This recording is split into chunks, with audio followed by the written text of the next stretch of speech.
2장 20절부터 22절까지 말씀입니다.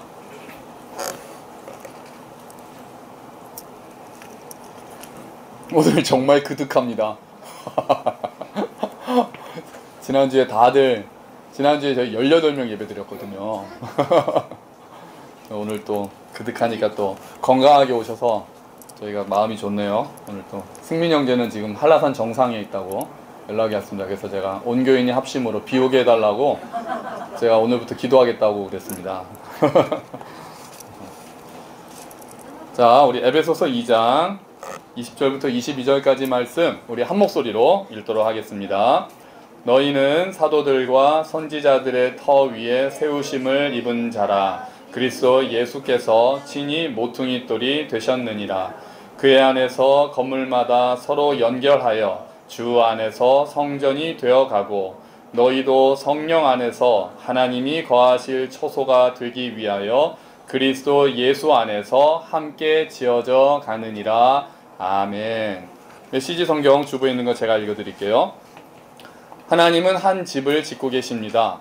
하나님은 우리가 어떻게 이 믿음의 나라에 이르게 되었는지 따지지 않으시고 우리 모두를 사용하셔서 그분이 짓고 계신 그 일에 우리를 참여시키십니다. 하나님은 사도들과 예언자들을 기초로 삼으셨습니다. 이제 벽돌을 차곡차곡 쌓듯이 여러분을 그 기초 위에 끼워 넣으십니다. 그리스도 예수께서는 그 건물의 각 부분을 떠받치는 모퉁이 돌입니다. 우리는 날마다 그 집의 모양이 잡혀가는 모습을 봅니다. 그 집은 하나님께서 세우시는 성전, 우리 모두가 벽돌처럼 쌓여 이루어지는 성전, 하나님이 머무시는 성전입니다. 아멘. 아멘. 자, 우리가 그 교회에 대해서 지금 계속해서 보고 있고요. 특히 에베소서 2장의 말씀 지금 몇 번째 보고 있습니다. 그래서 복습만이 살 길입니다. 당연히 잊어버리셨죠? 그래서 제가 여러분의 상황을 뻔히 알고 있기 때문에 저는 사람을 잘 믿지 않습니다. 그래서 복습 딱 요약을 해서 우리 지지난번 했던 것도 요약해서 제가 딱 3단계로 요약 정리를 해드리겠습니다. 자, 밑줄 쫙 그으시면 됩니다. 착. 자, 하나님 나라의 관점에서 우리의 신분이 어떻게 변했는지를 딱 3단계. 지지난주에 한번 저희가 이걸 했었는데 처음에는 뭐였죠? 기억 안 나시죠? 1단계는 보셔야 돼요. 자, 하나 딱 해보면 네, 처음에 외국인이었어요. 외국인. 그래서 멀리 있었다고 그랬습니다. 그 풍성한 언약에도 멀리 있었고 이스라엘 나라 밖에 있었고 하나님도 없었고 소망도 없었고 그리스도 예수 바깥에 있었다. 그래서 멀리 있었다. 그렇게 에베소 교인들한테 이방인들한테 그렇게 얘기를 합니다. 1단계 외국인. 그래서 우리 그 설교 했었잖아요. 외국인 돼서 막 불법 체류하고 막 그런 그 정도로 뭔가 있기 때문이라고 말씀드렸잖아요. 외국인이었다가 2단계가 뭐였습니까? 그게 뭘로 바뀌었습니까? 시민. 어떻게 알았지? 대단한데. 자, 2단계 시민으로 바뀌었습니다. 이제 하나님 나라의 시민이 되었다. 그래서 우리의 국적이 바뀌고 우리의 소속이 바뀌고 이제 시민이 되었습니다. 3단계 뭐였을까요? 맞아요. 야, 같이 예배드리는 게 효과가 있다니까요. 가족이 됐습니다. 이제 시민을 넘어서 그래서 자, 시민이 되면은 그래서 이것까지 기억하나 모르겠네. 시민이 되면 외국인 때는 없었던 권리들이 생기고 대신에 외국인 때는 없었던 의무가 생긴다고 말씀드렸어요. 기억나시죠? 그러면 가족이 되면 이제 시민들보다도 더 많은 권리와 시민들보다도 더 많은 의무가 생긴다 그랬는데 무슨 권리와 무슨 의무가 생긴다고 했을까요? 가족이 되면. 그거를 제가 다 정리했어요. 막 권리도 너무 많고 책임도 너무 많지만 그를 제가 딱 요약을 해서 가족이 되는 순간 무슨 권리가 생기고 무슨 의무가 생긴다. 너 얘 도냐? 얘 뭐냐? 얘 도냐? 가족을 가족이 먹을 수 있는 돈을 버는 거 그런 얘기 안 했어. 너희 아빠는 열심히 돈을 벌지. 자, 또 뭐가 있을까요? 뭐였습니까? 가족이 되는 순간 사랑받을 권리가 생기고 가족이 되는 순간 사랑할 의무가 생깁니다. 그게 그 핵심이었어요. 우리가 하나님의 가족이 되면 이제 무한정 사랑받을 권리가 생기고 또한 동시에 이제 우리가 서로 무한정 사랑해야 할 의무가 생긴다. 이렇게 말씀을 드렸습니다. 그게 지지난주 계속해서 보았던 3단계. 외국인이었다가 뭘로 바뀐다고요? 시민으로 바뀌었습니다. 근데 시민에서 한 걸음 더 나가서 뭘로 바뀌었다고요? 가족이 되었습니다. 그래서 이제 우리는 무한정 사랑받을 수 있고 무한정 사랑해야만 합니다. 할렐루야. 자, 근데 이제 이렇게까지 얘기하고 바울이 오늘 본 것처럼 살짝 방향을 틀어서 이제 다른 비유로 교회를 이야기를 합니다. 바울이 교회를 얘기할 때 잘 들었던 그 비유가 크게 두 가지가 있어요. 하나는 몸입니다. 몸. 예수님은 뭐죠? 교회의 뭐죠? 네, 머리시잖아요. 그거는 몸을 비유로 한 거죠. 자, 근데 이번에는 이제 두 번째로 그 사도 바울이 좋아했던 비유는 성전이라는 비유입니다. 자, 오늘 성전의 이미지를 보면 오늘 그 교회를 건물로 보면서 우리가 이야기를 합니다. 20절에 보시면 첫 번째, 건물을 짓기 위해서는 기초공사를 잘해야 되기 때문에 터가 있다고 합니다. 그런데 그 터가 뭐라 그러죠? 지금 성경이에요? 너희는 무슨 터 위에? 사도들과 선지자들의 터 위에 세우심을 받았다고 하죠. 사도들과 선지자들의 터 위에, 이게 무슨 말일까요? 사도들과 선지자 위에 교회가 세워졌다는 건 무슨 말일까요? 여러분 기억하십니까? 마태복음 16장 18절에서 베드로가 뭐라고 그랬더니 예수님이 깜짝 놀라시면서 내가 이 반석 위에 교회를 세우겠다라고 약속하셨어요. 뭐였죠? 베드로가 뭐라고 고백했습니까? 주는 그리스도시요? 하나님의 아들이시라. 뭐 하나 빠졌어. 다시요. 그치. 지효야 다시 시작. 주는 그리스도시요 살아계신 하나님의 아들이십니다. 라고 고백을 했던 예수님이 우와! 시몬아! 이걸 네가 알다니! 깜짝 놀라셨어요. 이건 네가 한 게 아니야. 하나님이 알려주신 거야 하시면서 이제 내가 너는 베드로구나. 내가 이 반석 위에 교회를 세우겠다 말씀하셨죠. 예수님 아니 그 베드로가 바르게 진리를 고백했기에 그 고백 위에 교회를 세우신다는 말씀입니다. 그러므로 사도들과 선지자들이 교회의 기초가 된다는 얘기는 그 사람들이 교회가 기초가 된다는 게 아니라 사도들과 선지자들의 교훈, 그들이 전한 그리스도의 말씀, 그 위에 이제 교회가 세워진다는 거죠. 그래서 이제 그 교훈이 이제 무엇이 되었습니까? 우리에게 기록된 말씀으로 주어지고 지금도 여전히 많은 사람들, 꼭 목사님들을 통해서뿐이 아니라 서로 믿음으로 교제하는 그 사람들의 입술을 통해서 그 말씀들이 선포가 됩니다. 그러므로 교회는 진리 위에 세워지게 됩니다. 할렐루야! 진리가 굉장히 중요합니다. 일단 연합도 중요하지만 진리 위에 연합한다는 게 굉장히 중요합니다. 일단 터는 사도들과 선지자들이 그래서 그 사도들과 선지자들의 고백들, 신앙 고백들, 말씀들 이런 것들이 중요하게 내려오는 거죠. 그걸 잊으시면 안 됩니다. 자, 두 번째 이제는 모퉁이 돌. 근데 모퉁이 돌이 뭔지 아시나요? 저 은근히 많이는 들어봤는데 저 은근히 잘 몰랐습니다. 모퉁이 돌. 그래서 모르실 것 같아서 제가 사진을 준비했습니다. 짜잔. 이게 모퉁이 돌입니다. 잘 보이십니까? 잘 보이세요? 이건 사실 절이에요. 근데 절 모퉁이 돌이 제일 잘 나와가지고 제가 이걸 했어요. 자, 모퉁이 돌이 뭡니까? 아이고, 두 가지가 지금 보면은 그 벽과 벽이 딱 이게 커브 트는 그 딱 구석이잖아요. 구석이 지금 뭐가 서 있죠? 기둥이 서 있습니다. 그리고 그 기둥 밑에 딱 있는 돌이에요. 그래서 주춧돌이라고도 하고 우리는 이게 더 편한 것 같습니다. 모퉁이 돌이란 말은 정식 용어로 안 쓰더라고요. 주춧돌이라고 하고 영어로는 코너스톤이라고 이야기를 합니다. 그럼 이 주춧돌의 역할이 뭡니까? 이 모퉁이 돌의 역할은 크게 두 가지입니다. 하나는 건물의 벽을 세우는 기준이 됩니다. 그리고 건물을 어느 방향으로 지을 것인가 방향을 정하는 기준이 돼요. 그러므로 그 모퉁이 돌의 역할은 건물의 벽과 방향, 그 세우는 기준이 된다. 뭐가 된다? 기준이 된다. 그러니까 그리스도 예수께서 모퉁이 돌이 되셨다 그러면 그 교회의 기준이 누가 되신다는 겁니까? 예수 그리스도가 된다는 거죠. 그 교회의 기준점은 예수님만이 되어야 된다는 거예요. 그래서 우리 지난번에도 했잖아요. 내가 내 교회를 세우리니. 예수님께서 그렇게 설명하셨잖아요. 그렇게 선언하셨잖아요. 이게 우리 기준이 되면 안 되는 거예요. 각자 우리는 지금도 각자 소견에 오는 게 다 달라요. 우리가 생각하는 게 다 다릅니다. 교회에 대해서 생각하는 게 다 다릅니다. 우리가. 그래서 내가 생각하고 내가 꿈꾸는 교회를 다 세우려고 마음을 먹습니다. 그렇죠? 저도 마찬가지고 여기 계신 여러분들도 각자가 생각하는 아름다운 교회에 대한 상이 있어요. 그리고 그거를 우리 교회가 이루어갔으면 하고 바라고 있습니다. 하지만 우리가 항상 생각해야 할 것은 우리의 그 기준이 내 기준인가 하나님의 기준인가를 끊임없이 점검해야 돼. 내가 보기에 좋은 교회를 만드는 게 아니라, 이거 특히 목사가 조심해야 됩니다. 저같이 개척 목사는 진짜 조심해야 됩니다. 내가 생각하기 나는 이런 교회를 꿈꿔라고 말하기 이전에 그게 정말 하나님께서 원하시는 교회인가를 끊임없이 두려운 마음으로 봐야 되는 거예요. 그게 제가 할 몫이고 여러분도 같이 하셔야 되는 거예요.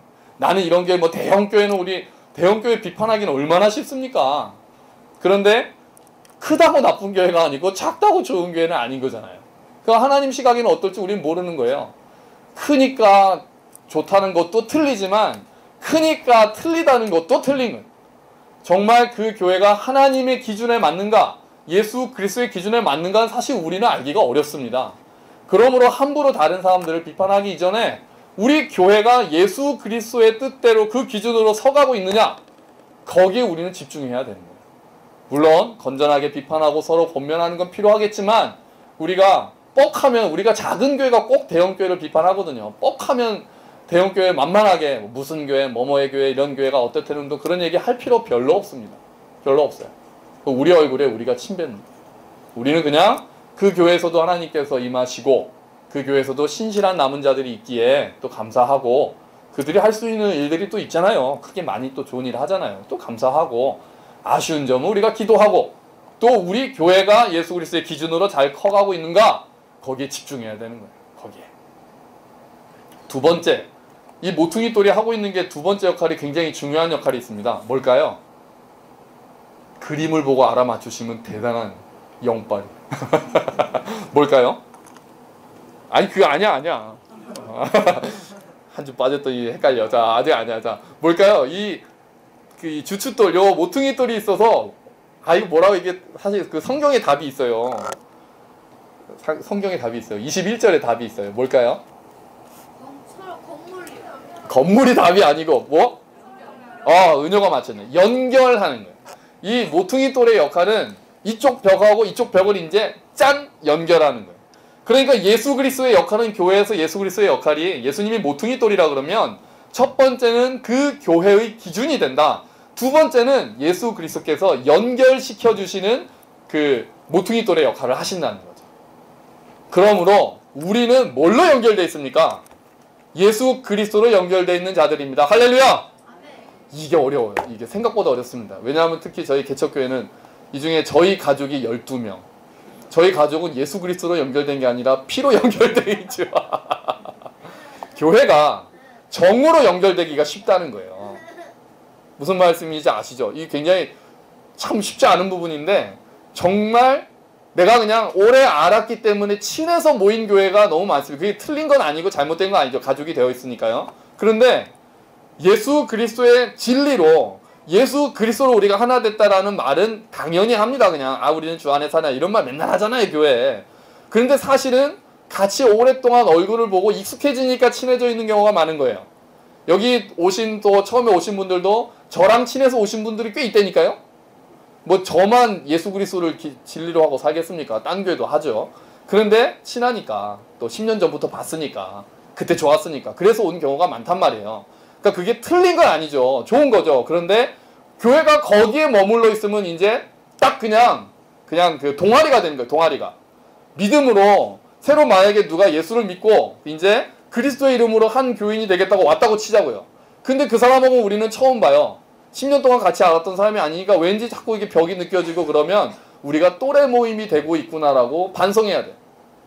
아무리 우리가 낯선 사람들이라도, 지금 나랑 좀 다르더라도, 우리랑 조금 달라 보이도 그 사람이 그리스도를 주로 고백하고 이제 교회에 한 몸이 되게 해서 주께서 보내셨으면 우리는 그 사람과 또 연결돼야 되는 거예요. 뭘로? 예수 그리스도로 연결되어야 되는 거죠.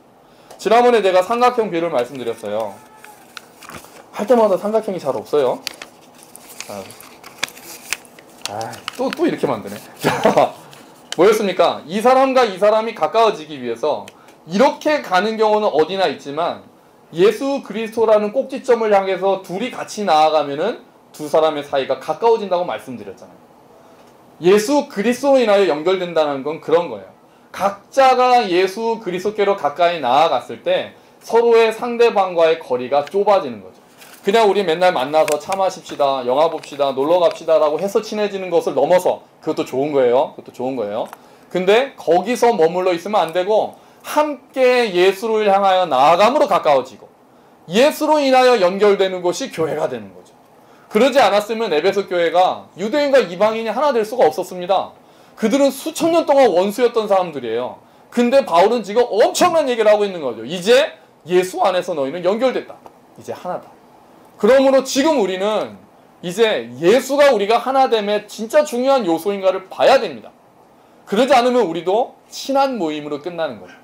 그러면 우리는 맨날 하는 거 있잖아요. 뭐 새로운 사람이 잘 어울리지 못한다는 둥, 잘 끼기가 힘들다는 둥, 자기들끼리 너무 친한 것 같다는 둥, 그런 얘기하면 저는 가슴이 아파요. 이게 무슨 교회야?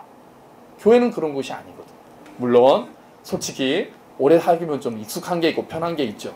그런데 거기에 머물러 있으면 그 교회는 하나님이 기뻐하시는 교회가 아닐 수 있는 거예요. 넘어서 그리스도를 진리로 하는 자들이 기뻐하며 용납하고 배려하면서 모이는 곳이 되어야 그것이 하나님께서 뜻하신 예수 그리스도께서 모퉁이 돌이 되셨다라고 하는 그런 교회는 바로 그런 교회를 이야기를 합니다. 자, 그 다음에 그 성전이 결국 지어지면 성전의 의미는 뭘까요? 성전의 의미. 성전의 의미라고, 성전은 보통 뭐를 상징합니까? 이스라엘 백성에게 있어서 성전이 뭐를 상징합니까? 하나님의 임재를 상징합니다. 성전은 하나님을 만나는 곳이에요. 하나님이 계시는 곳이에요. 그래서 우리가 그 22절을 보시면 22절 한번 같이 읽어볼까요? 에베소서 2장 22절 읽어보겠습니다. 시작. 너희도 성령 안에서 하나님이 거하실 처소가 되기 위하여 그리스도 예수 안에서 함께 지어져 가느니라. 아멘. 자, 그러니까 이제 뭐가 되기 위해서요? 하나님이 거하실 처소. 다시 말하면 이제 공동체에 하나님이 거하신다라는 약속의 말씀입니다. 할렐루야. 이제 건물이 아니라는 얘기죠. 이제 하나님이 이제 이방인과 유대인이 만나서 너희가 성전이다. 너희가 지어져 간다. 그러면 이제 하나님이 어디에 임하신다는 거예요? 그 모임 안에 임하신다는 거죠. 우리가 월천중학교에서 예배드리면 하나님이 이 월천중학교에 임하신 거죠. 할렐루야. 우리가 어디에 가서 우리가 설사 여기서 쫓겨나서 밖에 나가서 예배를 드려도 하나님은 그 자리에 임하시는 거죠. 믿는 자들이 예수를 주로 높이고 하나님께 경배하는 그 모임. 그러면서 서로 용납하는, 유대인과 이방인 따지지 않고 믿음으로 인해서 한 형제 자매라고 용납하는 그 공동체, 거기에 하나님께서 거하신다라는 약속입니다. 할렐루야. 지금 이 얘기를 할 때 바울이 머릿속에 상상하던 건물이 있을 것 같다는 거예요. 짜잔. 짜잔 하면 넘기면 돼. 자, 이게 어디냐면은 이게 지금 이제 복원한 겁니다. 헤롯 성전이에요. 그러니까 바울이 이 글을 쓸 때 바울 속에 머리에 막 떠오른 게 있는 거야. 하나는 이건 뭐 제 추측이죠. 뭐 성경이 없으니까. 이게 그 예루살렘에 있었던 성전이었단 말이에요. 웅장하게 지어놨거든요. 그런데 예수님께서 가서 엎어버리셨잖아요. 그러면서 여기를 만민이 기도하는 집을 니네가 강도의 구렬로 만들었느냐. 그러니까 예수 그리스도를 인정하지 않는 이 성전에 지금 하나님이 거하시는 겁니까? 아닌 거죠. 너무 화려하게 지어놨던 헤롯 성전이지만 바울이 이 글을 쓸 때 야, 이제 이방인과 유대인이 하나가 되어서 그리스도 안에서 하나로 되어 있는 너희의 모임, 야, 거기 너희가 바로 성전이야 라고 할 때 딱 바울의 머릿속에 여기에는 하나님이 거하시지 않는 거예요. 건물을 화려하게 지었어도 하나님이 안 계시는 거죠. 또 바울의 머릿속에 아마 있었을 예상되는 그림이 한 장 더 있습니다. 짜잔. 이게 뭔지 아시나요? 이게 아데미 신전입니다. 이것도 복원돼요. 아르테미스 여신을 그 에베소 당시에 있었던 신전이에요. 그러니까 여기에서 막 제사 지내고 그랬던 거예요. 에베소 그 사람들이 믿었던 신의 신전이거든요. 그러니까 바울은 또 이것도 머리에 떠올렸을 것 같아요. 막 어마어마하게 하고 막 연기 피우고 막 하면서 수많은 사람들이 경배를 하고 예배를 드리지만 여기에 진짜 살아계신 하나님은 안 계신 거거든요. 그러니까 바울의 머릿속에 예루살렘에 있는 멋져 보이는 헤롯 성전이든 이게 에베소 교인들한테 보낸 편지잖아요. 에베소인들이 잘 아는 그 막 의리의리하게 지어진 아데미 신전이든 전부 다 소용이 없는 거예요. 이제 진짜 살아계신 하나님 어디 계셔서요? 이제 믿는 공동체 안에 너희가 바로 뭐니까요? 성전이기 때문입니다. 할렐루야. 아멘. 하나 더 넘어가면 여기는 어딘지 아시나요? 사랑의 교회입니다. 이거 실명 거론하면 안 되는데 땡땡의 교회입니다. 아니, 그러니까 여기 하나님 안 계신 게 아니라 어제 제가 이거를 준비하는 거를 그 설교 준비하는 걸 보더니 현우가 저기 어디예요? 막 그래서 아, 이거 사랑의 교회야. 엄청 크다 그랬더니 아빠는 가봤니? 그래서 한번 왔다 갔다 지나가 봤다 그랬더니 너 가볼래? 그랬더니 가보고 싶다고 그래서 어제 또 저희 아들 둘을 데리고 제가 사랑의 교회 견학을 다녀왔습니다. 굉장히 지금 피곤합니다. 너무 많이 걸어 다녀서 교회 안에서 길을 잃을 뻔하면서 14층까지 있거든요. 지하 7층부터 14층까지를 또 저희 민우는 그걸 또 다 가봐야 되는 아이여서 주차장부터 해가지고 한 층 한 층 다 계단으로 올라갔다가 지하도 뭐 엘리베이터 탔다가 막 왔다 갔다 했습니다. 그런데 이렇게 보더니 이제 현우가 어디 딱 생각이 나는 게 있어요. 아빠 이 교회는 왜 이렇게 커요? 그래서 사람이 많으니까 크지? 사람 왜 이렇게 많아요? 뭐 글쎄 뭐 옛날부터 그 이 교회도 처음에는 우리 교회처럼 시작했을 거 아니에요? 딱 그러는 거예요. 그래서 아 물론 그랬겠지. 그럼 아빠 우리 교회도 이 교회처럼 클 수 있겠네요? 딱 그러죠. 그래서 글쎄 물론 그렇지. 그런데 현우가 또 보더니 그 얘기를 딱 하는 거예요. 아빠 우리 교회는 있는데 사랑의 교회 없는 걸 발견했어요. 그런 거 뭘까요? 에어컨. 야 사랑의 교회에서 들으면 어이가 없겠다. 에어컨이 방마다 다 있어. 방마다 주차장에도 있더라요. 자 뭘까요? 우리 교회는 있는데 사랑의 교회는 없는 게 그 말을 듣고 보니 진짜입니다. 우리 교회만 있는 게 있어요. 뭘까요? 김밥 이런 얘기 하지 마세요. 거기 김밥도 있어요. 뭘까요? 운동장. 맞아요. 로빈이 정답. 운동장이 있는 거예요. 우리 교회는. 할렐루야. 사랑의 교회도 운동장이 없더라고요. 아우 답답해서 어떻게 사나 몰라. 자 교회 크기가 아까 말씀드렸던 큰 교회도 필요하고 작은 교회도 어쨌든 그 교회가 그리스도 안에서 연합되어 있는가 진리 위에 서 있는가 그게 중요한 거죠. 우리 교회 건물 없어도 상관없습니다. 물론 조금 더 편리한 건 있겠죠. 부엌이 있으면 지금 오늘 태훈 형제가 드디어 밥솥을 사왔어요. 오늘부터 해먹을 겁니다. 드디어 우리 교회가 한 단계 발전한 엄청난 역사적인 날이 되는 거죠. 자, 또 기대가 됩니다. 밥이 잘 될지. 조금 더 이제 밥 먹어. 자 이제 그러니까 불편함의 차이는 있어도 그곳이 이제 예배당인 거죠. 성전이라는 말 자체도 쓰지 말자고 하는 경우가 많아요. 하나님이 계신 곳이 성전입니다. 할렐루야. 여러분께서 가정에서 예배드리면 하나님의 임재를 간구하고 말씀에 서 있으면 그 가정이 성전입니다. 우리가 믿는 자들이 모여 기도하고 말씀 또 나누고 찬양하는 그곳이 바로 하나님의 성전입니다. 할렐루야. 아멘. 아멘. 예배당은 필요하면 주시겠죠. 운동장까지 주셔야 할 텐데요. 자, 우리 다음에 이제 22절 한번 또 다시 한번 읽어보겠습니다. 22절 시작. 너희도 성령 안에서 하나님이 거하실 처소가 되기 위하여 그리스도 예수 안에서 함께 지어져 가느니라. 아멘. 성령 안에서 지어져 갑니다. 이제 예수님 하나님이 거하시고 이제 성령 하나님 삼위일체가 있어 성전엔 다 나오는 거예요. 성령으로 지어집니다. 성령으로 지어진다는 거는요. 기억나시나요? 제가 비빔밥 설교할 때 성령께서 하나 되게 하신 것을 힘써 지키라. 에베소서에 나오신 말씀이죠. 그래서 우리가 비빔밥이면 비빔밥에 뭐가 필요하다고요? 기름과 고추장이 필요하듯이 기름 부으심, 성령 하나님께서 참기름이 되신 성령 하나님께서 비빔밥을 맛있게 만들어 주신다 그랬잖아요. 우리가 이제 성령 하나님께서 우리를 하나 되게 하셨습니다. 성령이 하나 되게 하신 이제 하나가 됩시다가 아니라 그랬어요. 성령이 이미 우리를 그리스도 안에서 하나 되게 하셨습니다. 이제 우리는 그것을 힘써 지키는 거죠. 힘쓰지 않고 못 지킨다기 때문에 힘써야 되는 거예요. 우리의 하나됨은요 너무 쉽게 깨어집니다. 지금 수없이 많은 교회가 깨어지는 거 보십시오. 이유는 여러 가지가 있잖아요. 뭐 겉으로야 다 하나님 뜻 때문에 깨어지지만 속내는 뭐 알 수 없죠.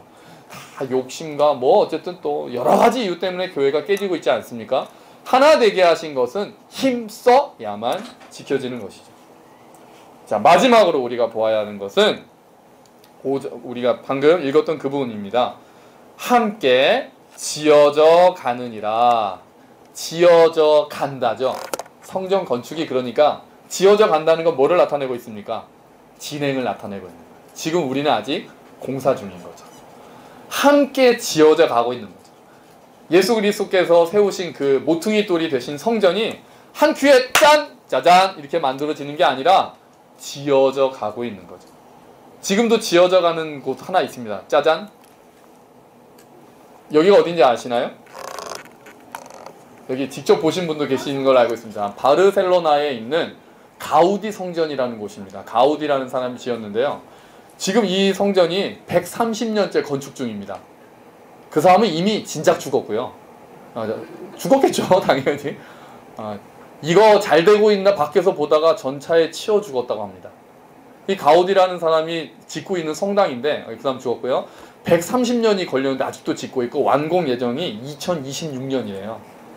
그때가 가우디라는 사람 사망 100주년인가 탄생 100주년인가 그거를 기념해서 그때까지 짓고 그러니까 지금도 지어져 가는 거죠. 지금 우리도 마찬가지예요. 하나님께서 만드신 교회지만 지금도 우리는 지어져 가고 있습니다. 우리는 아직 완성되어 있지 않아요. 완성은 그 마지막 날 그곳에서 될 것입니다. 그때 될 것입니다. 아직도 지어지고 있기 때문에 공사 중인 거예요. 공사 중이니까 아직 시끄럽죠. 공사 중이면 시끄럽잖아요. 그 교회가 좀 시끄러울 수밖에 없는 겁니다. 내 마음에 다 맞지 않는 거예요. 그 우리가 다 돌이잖아요, 돌. 이 당시는 벽돌도 있었겠죠. 지금 막 건물을 짓기 위해서 돌 여러 군데에서 돌을 깎고 다 다듬어야죠. 깎고 다듬고 하면서 지어져 가는 거죠. 그러니까 교회가 진짜 한 마음으로 똘똘 뭉쳐가지고 아무 소리 없는 그런 교회가 세상에 어디 있습니까? 시끄럽죠. 왜요? 다 삐죽삐죽 튀어나온 돌들이고 아직도 공사 중이기 때문에 그렇습니다. 그걸 우리가 인정하고 들어가야죠. 물론 하나 되기 하신 것을 우리가 힘써 지킴과 동시에 우리가 아직 서로 공사 중인 것을 인정하고 우리는 아직도 지어져 가. 나 아직 완성이 안 돼서 그래. 미안해.